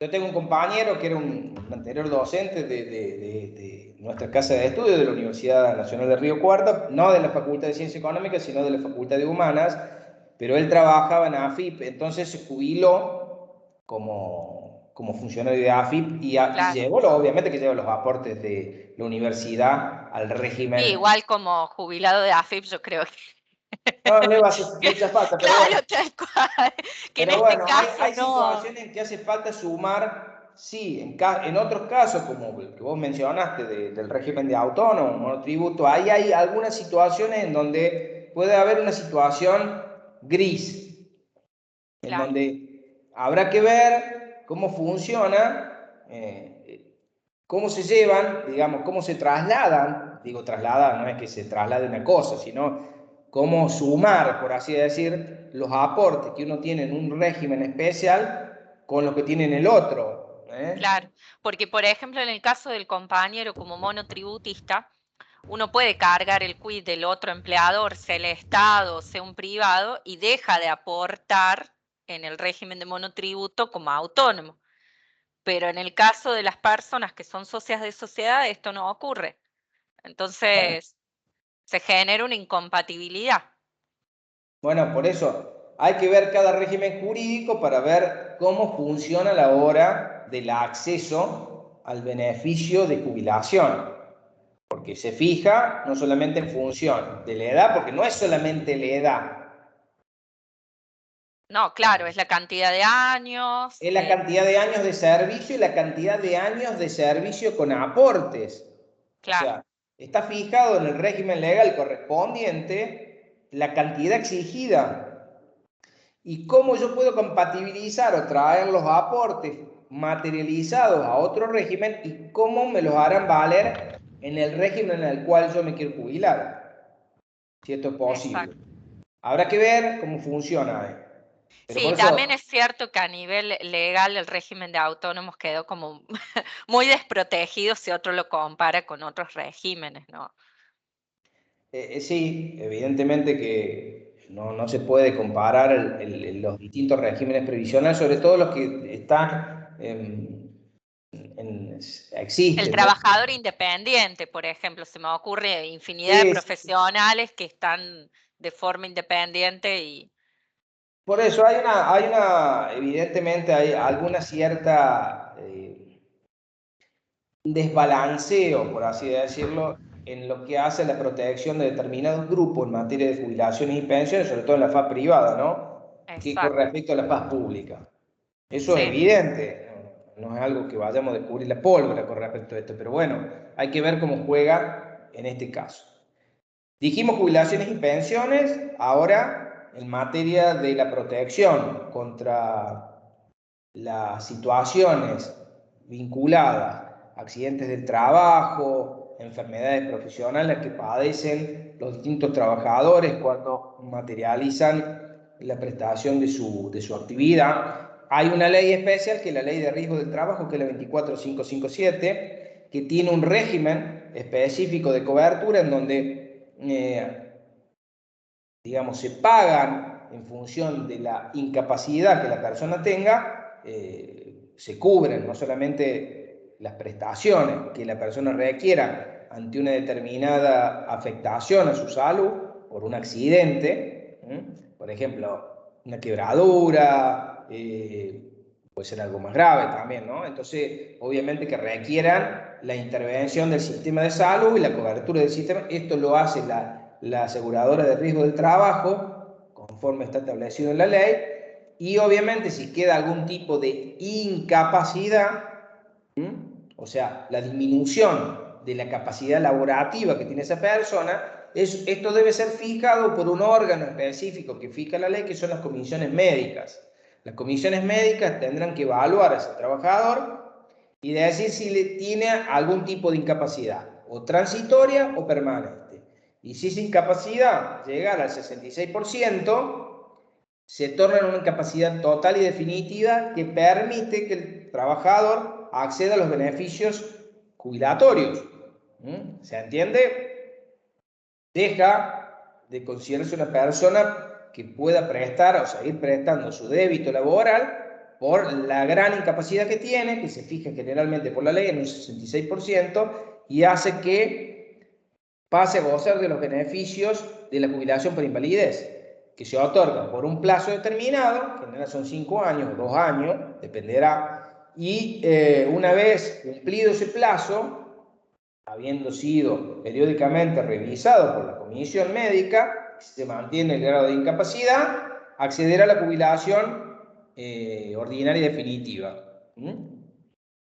Esto es lo que hace la protección ante este tipo de situaciones. Pero ante situaciones generales, no solamente se protege al trabajador, sino también al trabajador y a su grupo familiar primario. Y esto se hace a través de lo que tiene que ver con el sistema de salud de las obras sociales, el seguro de salud que se denomina. Que esto está contemplado en la ley 23661 y 23660, que crea el sistema de obras sociales y obras sociales sindicales. Después se agregó el sistema de las empresas de medicina prepaga. Todo este sistema que brinda las prestaciones de salud, no solamente al trabajador, sino al grupo primario, al grupo familiar del trabajador, está regulado o supervisado por un órgano del Estado, que es la Superintendencia de Servicios de Salud, que depende del Estado Nacional. La Superintendencia de Servicios de Salud es la que se encarga de dictar el programa médico obligatorio, que es el programa base, el piso de prestaciones de cobertura básico, que debe brindarse a todas las personas que están afiliadas a determinada obra social o a empresas de medicina prepaga. Este es el piso mínimo. Por supuesto que hay otras prestaciones superiores que cada obra social o cada empresa de medicina prepaga podrá cubrir. Pero bueno, el sistema funciona de esta forma, a la vez que también tenemos el sistema de salud pública. Para aquellos que no tienen una obra social, una empresa de medicina prepaga, o también no tienen alguna institución que pueda funcionar por afuera, pero que brinda prestaciones de salud, como por ejemplo PAMI, que es un gran prestador del sistema de salud, pero en este caso, creado por ley, que tiene la finalidad de brindar no solamente las prestaciones de salud a los jubilados y pensionados, sino también de la seguridad social. No solamente se refiere a cubrir las prestaciones de salud, sino que tiene un objetivo mucho más amplio. Puede garantizar también, a lo mejor, viajes de vacaciones, otro tipo de prestaciones. Pero bueno, PAMI, por la cantidad de afiliados, tiene más de 4 millones de afiliados. En el sistema de salud tiene una gran trascendencia. Entonces, obviamente, que si bien no es una obra social, no es una empresa de medicina prepaga, es un instituto, es una persona jurídica que brinda prestaciones conforme a la ley de su creación a sus afiliados, que son los jubilados y pensionados. Hoy, digamos, las autoridades de PAMI son, digamos, designadas al director y al vicedirector por el gobierno nacional. El gobierno nacional a través de una intervención que se ha dado al régimen jurídico que tiene PAMI, hasta tanto se dicte uno nuevo. Y por lo tanto, bueno, es un actor importante en lo que tiene que ver dentro del sistema de salud nacional. Después, obviamente, hay otros prestadores, por ejemplo, en materia provincial, cada provincia pueden fijar regímenes de coberturas de prestaciones de salud a través de distintos institutos. Por ejemplo, los empleados públicos provinciales tienen APROS. APROS también es una persona jurídica que brinda dentro del ámbito territorial de la provincia de Córdoba las prestaciones de salud a todos los empleados, tanto del Poder Legislativo, del Poder Judicial de la provincia de Córdoba y de los que dependan de las distintas organismos y órganos que integran la administración centralizada y descentralizada del gobierno de la provincia de Córdoba. Hay muchos prestadores del sistema de salud dentro del ámbito de lo que tiene que ver con el sistema de obras sociales, medicina prepaga y estos otros entes que yo les describo. Después también tenemos todo lo que tiene que ver con el régimen de protección de la familia, que yo les hice mención, por ahí todo lo que tiene que ver con los subsidios familiares, todo lo que el régimen de subsidios familiares tiene que ver con el pago de determinadas asignaciones que se da por casamiento, asignación prenatal, por hijo discapacitado, todo lo que tiene que ver por, me estoy olvidando de algunos, por ahí hay una serie de prestaciones también, por hijo en edad escolar, hay un montón de prestaciones, asignaciones que el Estado reconoce para aquellos trabajadores que tienen este tipo de situaciones que les da el derecho a cobrar esta asignación específica. Y después lo que tiene que ver, finalmente, para hacer la última mención, rápidamente lo van a encontrar también en el manual, pero el régimen de la protección de la vivienda familiar. Hay un régimen especial hoy. Antiguamente tuvo una ley específica, todo lo que tiene que ver con la vivienda familiar. El asiento donde tiene sede la familia, hoy puede constituirse bajo un régimen jurídico especial que está, creo que es el 244 del Código Civil y Comercial de la Nación, que derogó una ley vieja en donde se le permitía al titular registral de esa vivienda inscribirla como bien de familia, y al inscribirla como bien de familia la separaba de la posibilidad de ser ejecutada, de la posibilidad de ser embargada, de que se convierta en la prenda común de los acreedores. El Estado permitía la constitución registral de ese bien que tiene asiento la familia como un bien específico que lo separaba de la posibilidad de la creación de las acciones ejecutivas que pudieran tener los acreedores. Porque bueno, lo que quiere el Estado es garantizar, a cualquiera le puede ir mal económicamente en la vida, y bueno, pero porque le vaya mal, por lo menos garantizar que el asiento familiar, donde la familia tiene su asiento, su constitución, quede garantizado, resguardado y no pueda quedar en la calle ese grupo familiar. Entonces, hay una garantía que el Estado establece a través de este régimen jurídico que permite la inscripción. Yo recomiendo que lo hagan, cualquiera, ahora no es simplemente, ahora hasta puede cualquier persona individual, ya no solamente quien está casado o quien, hablamos también de las uniones convivenciales, también pueden hacerlo. Entonces, inclusive una persona individual puede inscribirlo como bien de familia, porque esa persona individual a futuro puede constituir una familia. Entonces, hay normas que han avanzado, han ampliado el espectro de quienes pueden materializar la inscripción de este único inmueble como bien de familia. Y al inscribirlo como bien de familia en el registro, va a quedar ajeno a la posibilidad de ser rematado o embargado. Va a quedar separado de las acciones de los acreedores contra el titular registral. Por supuesto que el Estado, al otorgarle esta preferencia o esta protección, exige que se paguen los correspondientes tributos sobre el inmueble. Porque el Estado, si no le pagan los impuestos sobre el inmueble, podrá ejecutarlo. La garantía y la protección cede si al Estado no se le pagan los respectivos tributos sobre el inmueble que está protegiendo. ¿Se entiende? Bueno, hasta aquí llegamos con constitucionalismo social. Mañana siguen con el profesor Muñoz, o sea que mañana debuta, digamos, en este cuatrimestre el profesor Muñoz, no porque sea un docente nuevo, sino porque ya lleva años como docente, sino que en este cuatrimestre. Así que le vamos a dar la bienvenida mañana al profesor Muñoz. Así que bueno.